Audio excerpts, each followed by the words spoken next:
क्या आपने कभी सुना है कि भगवान जगन्नाथ ने स्वयं पुजारियों को डांट लगाई हो, सिर्फ इसलिए कि एक गरीब भक्त की केले की छाल वाली माला मंदिर में स्वीकार नहीं की गई?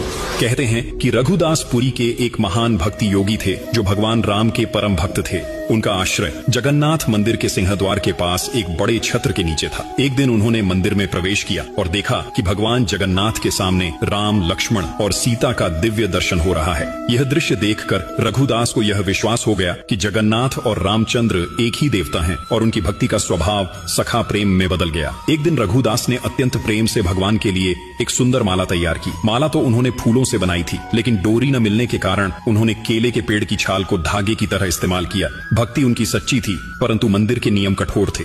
जब उन्होंने माला पुजारी को दी तो उसने तुरंत मना कर दिया, क्योंकि केले की छाल मंदिर में अपवित्र मानी जाती थी। यह सुनकर रघुदास का हृदय टूट गया। वह माला लेकर अकेले रोते हुए अपने आश्रय लौट गए। उस रात मंदिर के पुजारियों ने व्रत रखा। उम्मीद थी कि भगवान स्वयं कोई संकेत देंगे, और सच में रात के गहरे सन्नाटे में भगवान जगन्नाथ उनके सपने में प्रकट हुए। भगवान ने कठोर स्वर में कहा, तुमने रघुदास की माला ठुकराकर उसकी भक्ति का अपमान किया है। वह माला मेरे लिए सबसे प्रिय है, क्योंकि वह प्रेम से बनी थी, न कि नियमों से। वह इस समय घर में बैठा रो रहा है, भूखा प्यासा। जब तक उसकी माला मेरे गले में नहीं चढ़ाई जाती, तब तक मैं कोई पूजा स्वीकार नहीं करूंगा। सुबह होते ही पुजारी भागते हुए रघुदास के पास पहुंचे, उनके चरणों में गिरकर क्षमा मांगी और प्रेम पूर्वक माला मंदिर ले गए। जब वही माला जगन्नाथ के गले में अर्पित की गई, कहते हैं कि पूरे गर्भगृह में एक अद्भुत सुगंध और दिव्य प्रकाश फैल गया, मानो स्वयं भगवान ने अपनी प्रसन्नता प्रकट की हो। जगन्नाथ वही भगवान हैं जो सबसे पहले अपने छोटे भक्त मित्र के आंसू पोंछते हैं। इसलिए कमेंट में जरूर लिखना, जय जगन्नाथ।